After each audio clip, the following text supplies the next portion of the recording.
the location. It was, objectively speaking, it went very well. The group asked a lot of great questions. We had a lot of very candid discussions around the strengths of the program. They were very excited by all of the development happening. I shared this with the subcommittee that I visited first, but the CEO who think Dutchess was one of our external evaluators for the business program. And she asked when can she start booking the event space. So all good things coming out of the process itself as we incorporated the feedback that they were giving us into the final proposals that are now being ready to move through governance. Oh, I'm sorry. So where we are now is at the step where we are finalizing the materials and readying for governance review, which will eventually make their way to board consideration and final vote. And then the SUNY and NICEAD process will take place after that. And then the next two slides are actually visuals of what the process will look like. We lovingly call as swim lanes. Visual shows how the process itself is multi-laned, multi-dimensional, taking into account a lot of factors as we're putting together a proposal that is as nuanced and robust as possible. So the first aspect that you see all the way to the left is really where we started in the spring and the summer, spring 26 into the summer, working through building the proposals up into the external evaluator site visit. And I would actually argue I could move that arrow right over to where the program approvals via governance officially started last Friday with the proposals being presented at the various department meetings. So at that point, the proposal process feels, procedurally speaking, very similar to when departments, the PSO, and eventually the board receives a program proposal. What differs is when the proposals reach board, you'll also have the master plan MPA component to coincide with that as part of the voting process. And once the board votes, at that point, we can formally submit the branch campus proposal process to SUNY. And at that point, we'll probably most likely receive questions. We'll engage in dialogue with the budget office around all of the numbers that we're providing as part of that proposal. Once they approve, it moves to NICEAD, and at that point, they send it to Governor Hochul's office, and she has up to 364 days to sign. And at that point, once we receive state approval, then we can send a financial aid approval to offer to students at the location. And at that point, the process gets complete. So something to emphasize here is that gray bar where it says ongoing COBE development is probably understated color, but one of the more important aspects of the visual, because while this process is critical to make sure the site can deliver full programs for our students and the services that coincide with those, that doesn't stop us from the development work that we are undertaking right now with the programs. So the proposal that we're putting together has a proposed start term of fall 2027. We anticipate that the approval process may take longer than that through the state. So I want to be upfront with that. And that has nothing to do with other than the timing of the meetings in which the approvals have to come from SUNY and NICEAD. But we are working diligently to make sure that we're proactive, engaging our SUNY partners and NICEAD to make sure that once they receive these proposals, that they're anticipating them, and they already are. And at that point, I can invite any questions, points of discussion. I'm happy to answer. Any questions for them? I want to say you did an excellent job presenting. Thank you for not reading slides. You were phenomenal on there. And I think one thing that's important to note is that Putnam County does not have its own community college. So this site is a mile from the Putnam County border. So really looking at getting students, Putnam County kind of shares Dutchess and Westchester as their official community college. So I think it's a great opportunity to get more students from there. And, with the location of 84, you're looking at Orange County, even taking from Danbury, it's just a great location. Which is why we were so excited about the location in the first place. But great job. It sounds like you are really on top of everything that's needed in this and you know what the next steps are. Any other questions, comments? I just have a comment for our new members.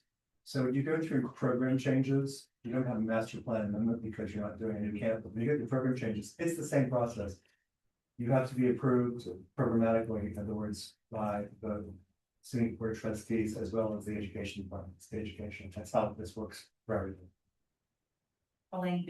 It took us, I think, 4 or 5 years to get the aviation program changes through everything.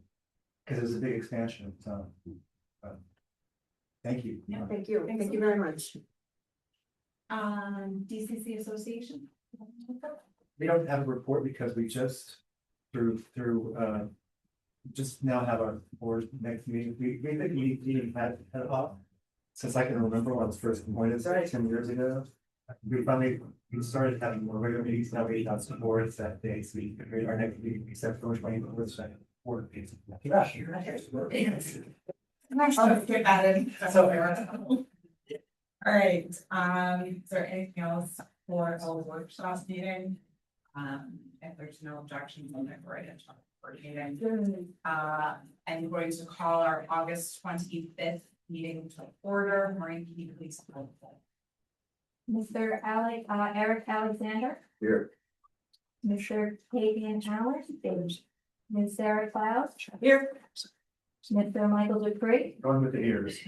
Dr. Angela Clefland. Ms. Lisa Gardy.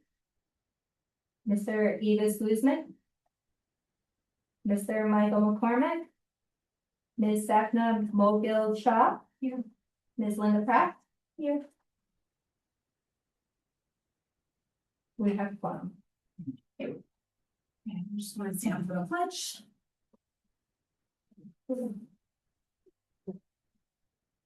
The pledge of allegiance to the flag of the United States of America and to the republic for which it stands, one nation under God, indivisible, with liberty and justice for all. So. Is there a motion to approve the agenda as public? So moved. Second. Thank you. Any discussion or changes? Seeing none, all those in favor, please signify by saying aye. Aye. We should people have signed up for public comment this evening. As a reminder, public comment is limited to 3 minutes. We will start with Warren.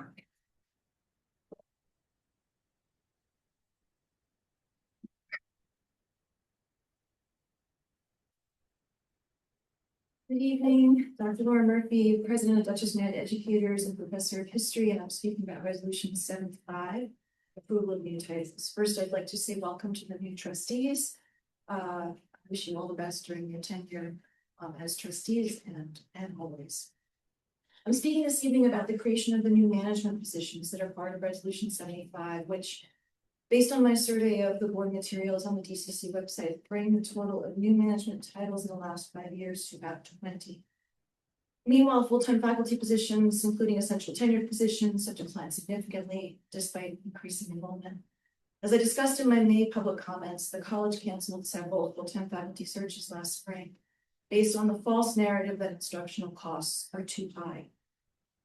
As I emailed the trustees on June 1st, and received no response, the DCC audited financial statements show that instructional expenses have decreased significantly since 2017 by 8.1%, nearly $3 million. Meanwhile, general administration costs have increased dramatically by 36%, well over $2 million.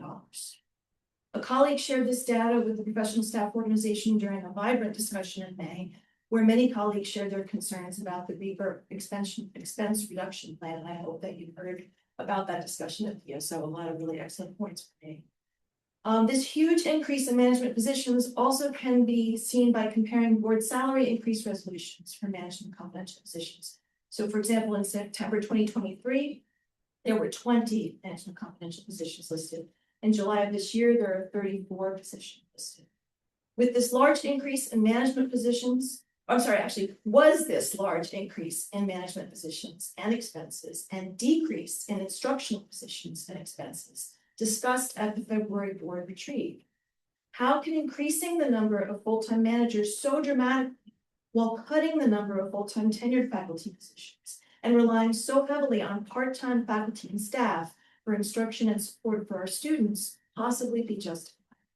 I imagine you are aware of the body of research that shows that an explosion in high-level administrative positions is a significant driver of increased costs in higher education in recent decades, while the full-time tenured faculty has been hollowed out and low-paid part-time faculty in precarious positions are the majority of faculty on most college campuses, including TCC. Cutting instructional spending to fund more management positions is doing harm to our mission and will make it that much more difficult to attract and retain students and serve our students and community. Our next speaker is Denora Danola. Thank you. I plan to speak on the winter and summer. Yeah, if you just want to go to That's the. one week rule, so. Oh, okay. That's okay. Absolutely. So I was planning to speak on the calendar proposal. I got some clarifications and information from our colleagues, so enjoy that. Thank you. Excellent. Thank you. Thank you. Our next agenda item is consideration of the minutes held on July 28th. Motion to approve the amended additions of public speakers, Laura Murphy, Melanie Klein, and Anthony. From the May 9th meeting. Sorry. Is there a second? Thank you. All those in favor, please signify by saying aye. Those who were present. You're just voting on the minutes. There's nothing in Robert's Rules of Order that needs it. If you're not comfortable with it, you can certainly say.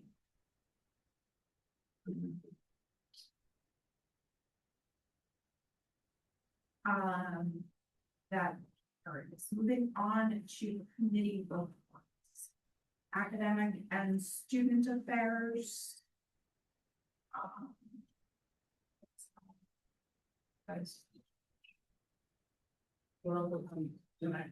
This might be, I know, I changed it up. This is why I'm. Okay, this is why it's in my packet.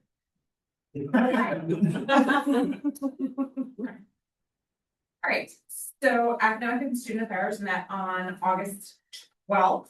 Ray Houston and Danielle Williams Bell presented the 27 to 41 winter and summer calendars. Scott Schnackenberg presented an enrollment update.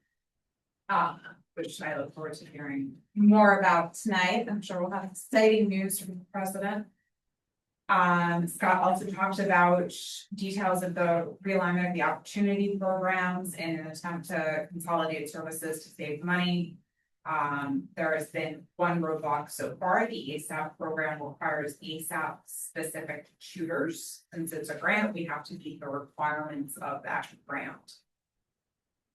Ray Houston presented the details of the realignment of the pre and post collegiate pathways hub. This is designed to assist students to see the various pathways available to them. Dr. Jordan explained that these realignments are all low cost, if any. The ones that carry promotions are offset by savings in other areas. Most of the realignment just help the college overall and our mission. Any questions on that? Okay, then going to the resolutions. I guess I'm reading it.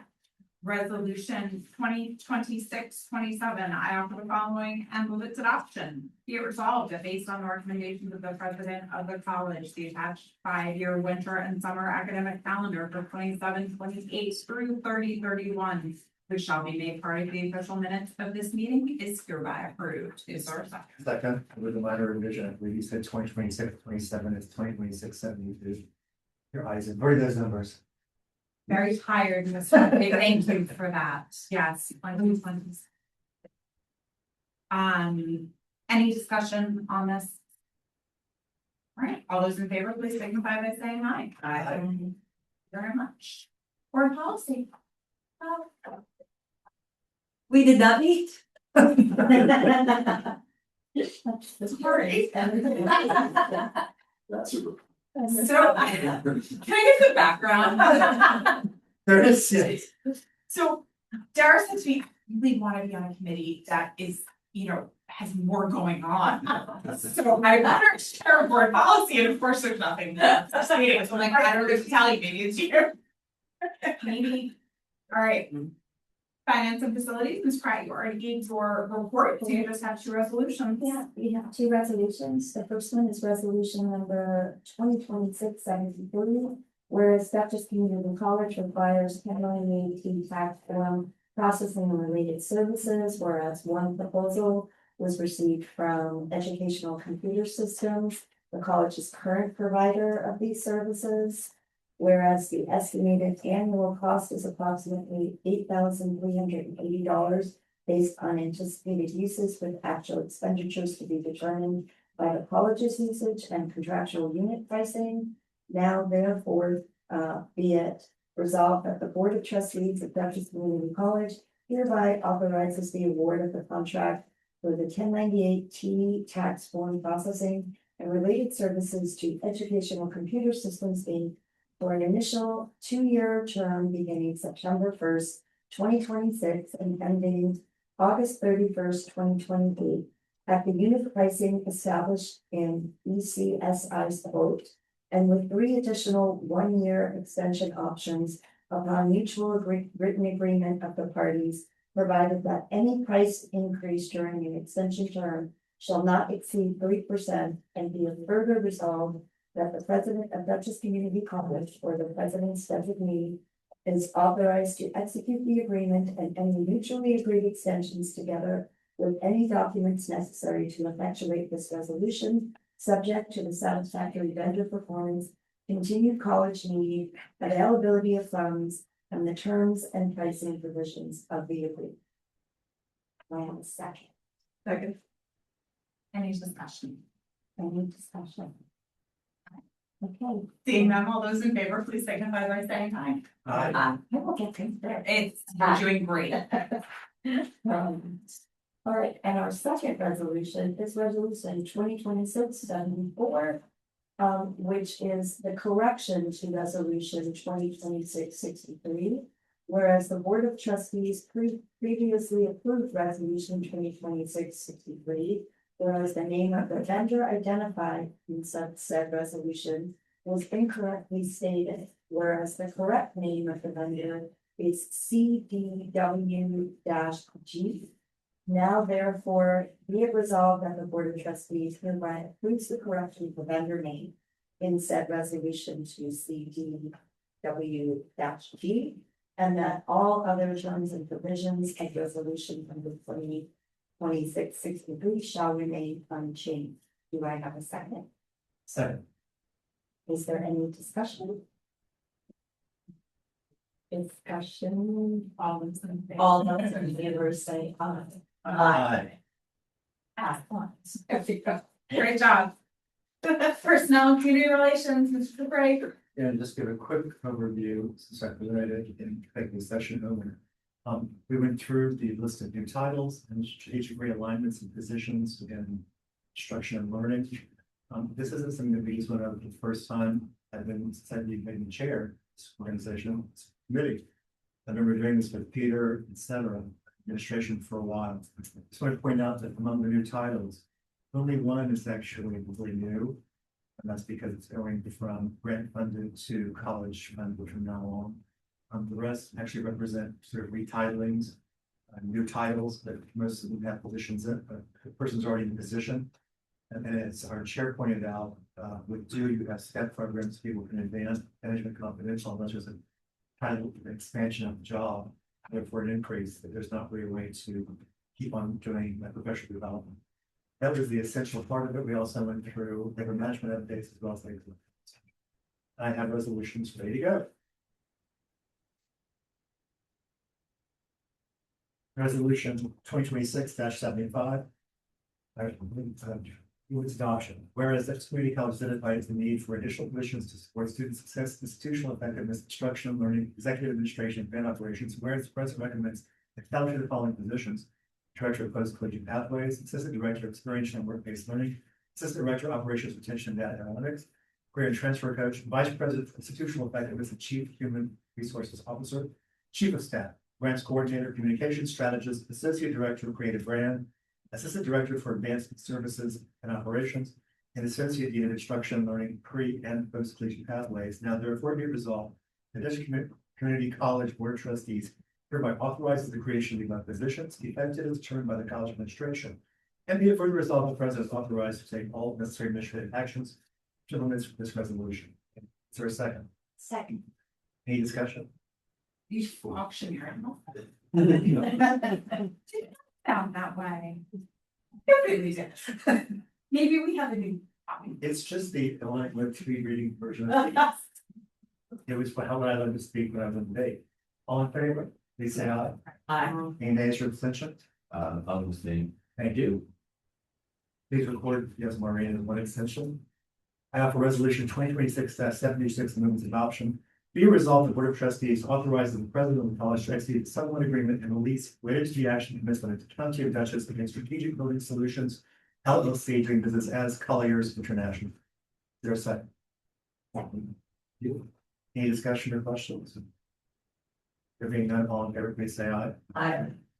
Any nays or abstentions? Motion carries. Back to you, Jim. Thank you very much. That concludes our resolutions for this evening, certainly a very light agenda. Our next agenda item is the report of the student trustee. Happy second day of It's a long report. that's okay. You're doing a lot of great things, Megan. All right, good evening, Madam Chairwoman, President Jordan, and the fellow trustees. So it's an honor to present the second trustee report for the 2026-2027 academic year. Yesterday marked the official start of the fall semester, and as I walked across campus, the energy among both returning and brand new students, both young and old, was incredibly high. There is truly a palpable sense of momentum as we launch into the fall 2026 term. Over the summer, both student leaders and campus departments worked tirelessly to prepare for this week and to report how each key departmental updates, administrative milestones, and collaborative efforts designed to maximize student success, equity, and campus engagement from day one. In that respect, I would like to inform the board of some key administrative departmental updates. Starting with Eric Tomick from the Center of Academic Achievement, who told me that the CAA is proud to announce this year's syllabus party will be on September 1st and is a welcoming collaborative learning commons effort in which students can print their syllabi, ask any questions regarding syllabi, and get answers directly from professional tutors, staff, or even peer student tutors. The hope is that this will allow participating students to begin their journey with an increased confidence and productivity of their studies for the remainder of the semester. Again, this party will be hosted next Tuesday from 2 p.m. to 4 p.m. in the Center of Academic Achievement, which is currently located in Hudson Hall, going through 315. Both refreshments as well as CAA merchandise will be available for DCC students in attendance. The CAA would also like to celebrate their departing summer tutors who will embark on the next chapters this fall to other colleges and other universities, and these institutions include Marist, SUNY Oneonta, SUNY Delhi, Park University, SUNY Albany, SUNY New Paltz, and most impressively, two of New York's top Ivy League institutions, Cornell and Columbia Universities. Kaina Rivera from the ASAP department told me that ASAP is looking forward to the semester and is very near to 150 student capacity, is anticipating the need for a waiting list soon. Also, the Student Opportunity Program plans to host this semester ASAP student orientation this Friday from 11 a.m. to 2 p.m. at Dutchess 102. Brian Sunday from Project Advance told me that the August 5th Adult Learner Open House was DCC's best attended Project Advance event in terms of show rate for the summer of 26. The open house had 83 students registering and was 35 attended. This equates to roughly a 42% show rate, which is far outpaced this summer's average show rate that has hovered only around 28%. It is possible that the urgency for students to attend with the approaching start of the new fall term, or maybe the opportunity to engage directly with faculty or even both, may have contributed to the strong attendance. During the event, Project Advance coaches worked with students that truly highlighted and defined the intricacies that exist for every adult learner. Engaging and supporting 24 credit pursuing students, veterans, student parents, students pursuing micro credentials as an on-ramp, students seeking SUNY reconnect, and students who needed a deeper breadth of variety in terms of course offerings.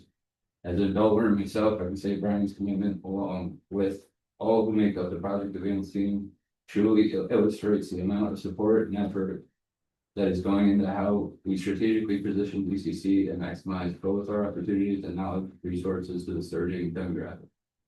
The full Project Advance data from summer of 2026 should be available for the September Board of Trustees meeting, but here are a few key takeaways. The initiative recently released an online orientation guide which remains accessible to all students as an available resource for their incoming term. Transitioning the student onboarding project advanced orientation were fully booked with the ability to work with 780 students to do 4 events. During these 4 in-person sessions, the team had approximately 430 total attendees. And these events were high energy and transformative for both the students and families as they begin to attack the transition to college head on. Brian and his team assured me that they will begin actively exploring ways to expand upon the previous orientation offerings to empower even more incoming new students. And this even includes the potential to pilot an adult learner evening orientation in the spring of 2027 by leveraging the recently acquired SUNY fund. We promise more to come on this soon. Brian also had a developing fall 2026 enrollment highlight that I thought worth mentioning. This being the 296 students as of 8/17 enrolled in the new healthcare science degree. Not only does this new degree present a better career experiential pathway to as opposed to the former general studies nursing degree path, but and maybe even most importantly, the new degree has also opened DCC's doors to many plus new students who did not or would not consider DCC as an option prior to the launch of the new program. Michael Rowe from administrations confirmed with me that this year's students orientations were very well attended. Over 4 sessions, we had a total of 761 incoming student registrants, 477 student attendees, and 552 parent families in attendance. Michael was particularly enthusiastic about the family members who attended and explained to me that one of the main goals of the day is to guide these parents and family members into being the perfect silent partners to their children's education. Mabel from the CSET program told me that she's working diligently to make sure that the semester kicks off smoothly. We'll be proud to keep the board updated on the program's progress and successes in the future. Dr. Jay Brown from the EOP program told me that the EOP program successfully completed the summer enrichment program, which began 2 weeks before the start of the semester. With 100% completion rate, participating students completed several important steps to prepare for fall, including placement testing, financial aid requirements, schedule adjustments, career advisement, and math and English preparation. Throughout the program, students became familiar with campus, learned how to access key resources, and build a sense of community through activities and programming. By the time classes began, they were better prepared to start their journey as the new DCC students and members of the EOP community. As one student shared while reflecting on the first day of classes, the program really helped me know exactly where my classes were. I knew the building inside and out because of it, and I felt like it was another normal day at school. But with Sandra Martinez, who was an incoming student. And Tim Decker from PCC Fishkill said, I'll try to skim down some of this because we already heard some of it, but the Fishkill site is up and running from the fall 2026 semester. It was a very busy Monday morning. The space schedule for use for the fall 2026 semester is set, with the exception being the Business Resource Center, which should be set in a couple of weeks, but they were well prepared for this delay. The new HVAC space is scheduled to be available sometime in October, but they can work without compromising the existing space. Until then, I also got word today that the main campus and DCC Fishkill are working out ways for student activities department to have a bigger presence at Kobe, which will be a great thing between the student body. And finally, roughly 2 weeks ago, both Tim and Mr. James Williams gave me and the class president, Ms. Patricia Chersato, a personal tour of the whole facility, and I can say that experience will prove to be a jewel in DCC's crown. The potential is exciting, and as they say in the trade, you cannot rush perfection. The only big issue that I've heard thus far from the student body is that the shuttles need to be more regular, especially for student leadership to move about the two campuses. There's 2 days in the semester, this has already been an issue. Today, the first scheduled SEA meeting did not have a quorum and has been rescheduled for next week. Looking ahead, we have important dates to keep in mind, starting with Falcon Fest. Will be next week on September 2nd and 3rd on Campus Walkway. On September 10th, Keith Marks will be returning with his band for the Jazz Coffee House event. September 20th, apple picking at the Voice Farms. September 24th, Robert Channing and Menowitz will be performing again at Drummond during the activity period. And September 27th, Jiminy Peak Mountain Adventure Park will be returning due to the success of last year's trip. And finally, I keep hearing the Chartwell's prices continue to be a struggle for the student body. That was very thorough, in addition to the courses that you're taking and everything else that you have going on. So we certainly thank you for being such a huge trustee, and being such a strong voice for your fellow students. Moving on to the chair's report, I do want to start with appointing a nominating committee for the positions of chair, vice chair, and secretary. So I will appoint Darrell Powell as chairperson of that, and also appoint Michael McCormick as the prep to serve on that as well. So if you're interested in serving in any of those positions, please reach out to those trustees. We will have our reorganizational meeting at our September 4th meeting. Okay, a lot of things I was gonna say were in your report. My head, I'm like, right, okay. So starting with something near and dear to my heart, nursing.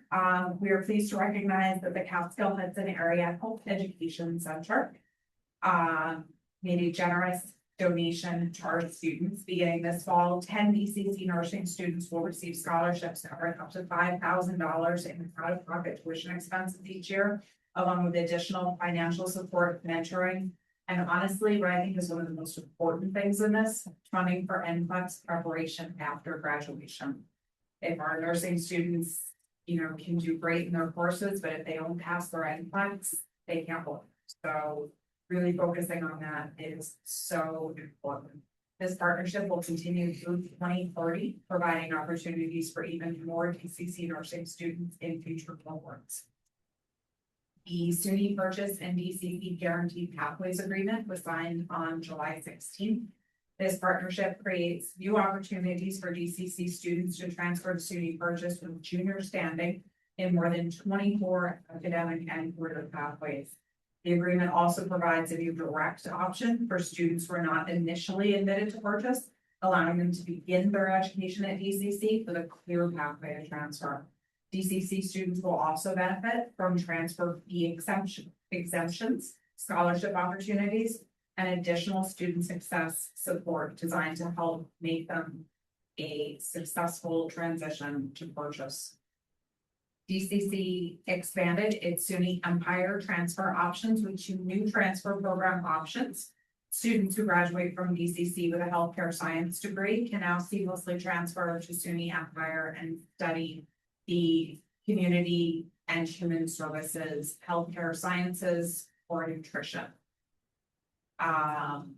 Moving on, planning begins and continues for the September 25th Human Services Convening, which will officially launch the Behavioral Sciences Center of Excellence. Featuring Assemblymember Katie Barrett and Regional Human Services partners, the event will begin a year-long initiative connecting existing programming across human services, criminal justice, education, psychology, and related disciplines. This initiative will culminate in a signature Behavioral Sciences Center of Excellence Symposium planned for spring 2027. Really exciting news from the grants office. Working collaboratively with the college faculty and staff, they have successfully secured $7.3 million in grant awards during the 25-26 academic year. And there's currently an additional $7.4 million in requests pending decision. The team continues to research new opportunities and develop proposals aligned with the college's strategic priorities for the 26-27 fiscal year. Finally, DCC launched a new grant-supported recruitment campaign promoting hands-on advanced manufacturing training at the Center of Excellence for Business, Industry, and Innovation.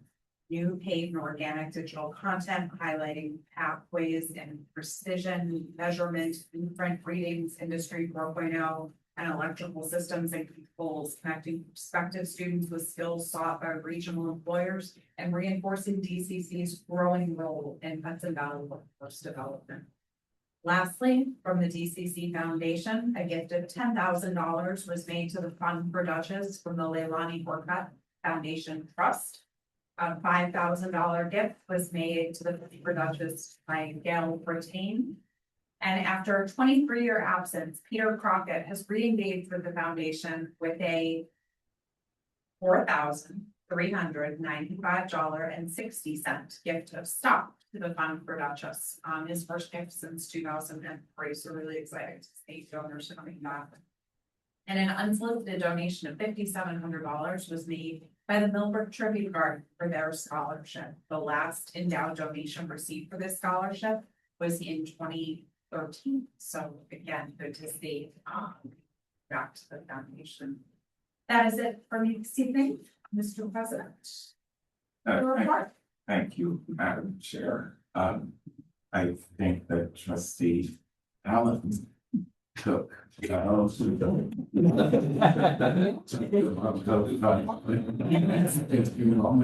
news and exciting news that it is, and thank you for your service and your commitment.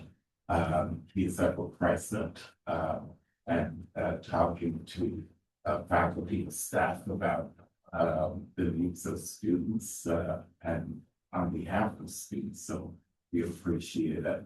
I'll be sending trustees this evening or tomorrow some photos of what's been happening around campus. It's alive and spirited. I started yesterday at Kobe in Fishkill, where we opened our expansion there. And it was really exciting to see students arriving and looking at photos of the parking lot. Seeing that parking, I've never seen that parking lot as full.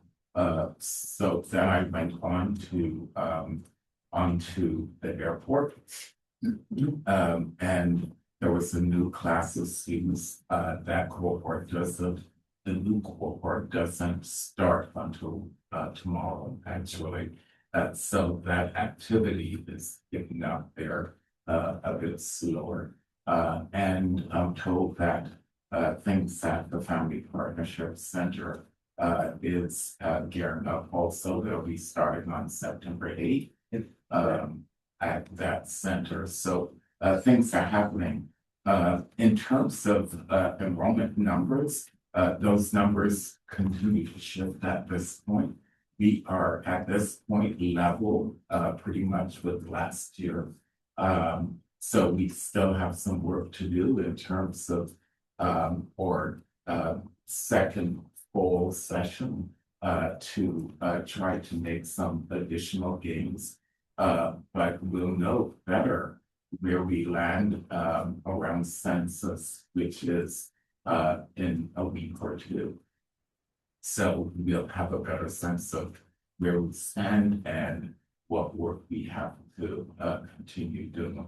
One of the things that we know is that with the HVAC lab, we will be looking towards additional growth in the spring as well. And hopefully we'll be adding some credit-free offerings in automotive as well. So we have some opportunities to catch up again in terms of enrollment. But or as Scott has pointed out over the summer months in his reports, or enrollment has shifted largely to, in terms of growth, largely to part-time enrollees. And so it takes more of them to make an FTE. So we'll continue to work at that. We also had significant snafu. We are trying to figure out the full impact of that, which was the snafu made through the university in terms of mailings to high school students that only told them they could be admitted to 430 community colleges. We don't know at this point the full impact, and we're looking into that as well. I just want to clarify, that did not come from DCC. No. This came from. It's a mailing list that the university gets in terms of your state high school graduates, which they don't share with us, but they send out these mailers. And a few weeks ago, we got a message that the mailing suggested. The system messed up. Yeah. So there we are. I want to end my report by lifting up and celebrating one of our hidden figures groups, which is our academic advising the ACT Center folks.